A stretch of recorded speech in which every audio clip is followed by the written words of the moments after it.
राधे राधे मित्रों। माँ दुर्गा की पूजा उपासना बड़ी श्रद्धा भक्ति के साथ सभी भक्तजन करते हैं।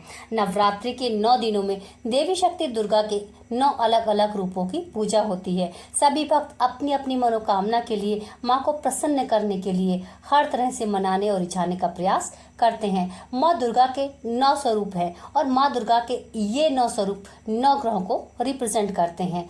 इसलिए इस नवरात्रि आप अपनी ग्रह दशा के अनुसार किस माता की पूजा अर्चना करें, जिससे आपकी कुंडली में जो ग्रह खराब स्थिति में है या जिस ग्रह की दशा चल रही है उस ग्रह की माता की पूजा अर्चना करके माँ को प्रसन्न करें, जिससे उस ग्रह के शुभ फल आपको मिलने लगे। और ग्रह दशा शुभ होती है तो शुभ ग्रह दशा और पावरफुल होकर आपको धन, यश, वैभव, सुख, संपत्ति प्रदान करती है और उन सभी में वृद्धि करती है।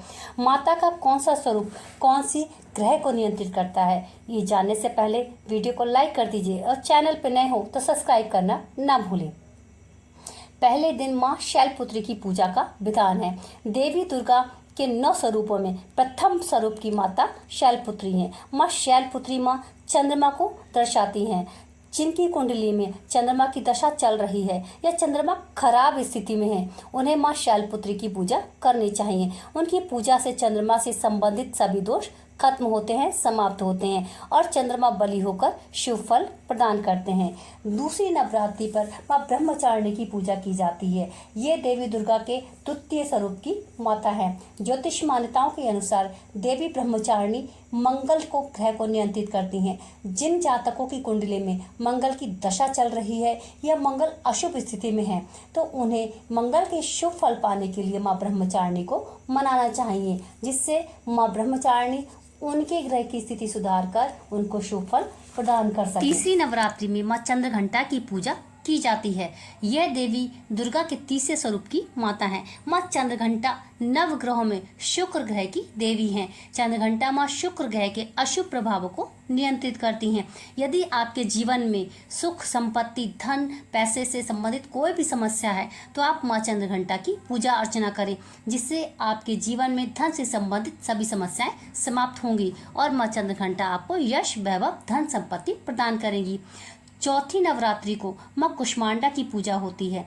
यह देवी दुर्गा स्वरूप के चौथे स्वरूप की माता है। माँ कुष्मांडा सूर्य ग्रह को नियंत्रित करती हैं। यदि आपकी कुंडली में सूर्य अशुभ ग्रह में है या सूर्य ग्रह की दशा चल रही है तो आप माँ कुष्मांडा की पूजा कीजिए, क्योंकि इनकी पूजा अर्चना करने से आप सभी कार्यों में उन्नति और तरक्की प्राप्त करेंगे।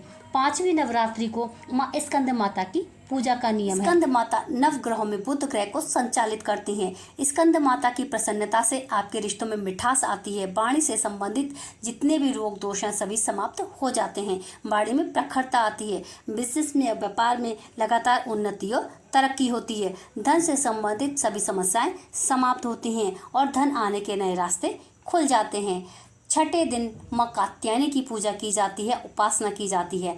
माँ कात्यायनी बृहस्पति ग्रह को नियंत्रित करती हैं। बृहस्पति ग्रह के जितने दुष्प्रभाव हैं उनसे बचने के लिए माँ कात्यायनी की पूजा उपासना करें, जो आपको बुद्धि और ज्ञान प्रदान करेंगी। 7वें दिन माँ कालरात्रि को पूजा जाता है। माँ कालरात्रि नव दुर्गा के 7वें स्वरूप की माता है।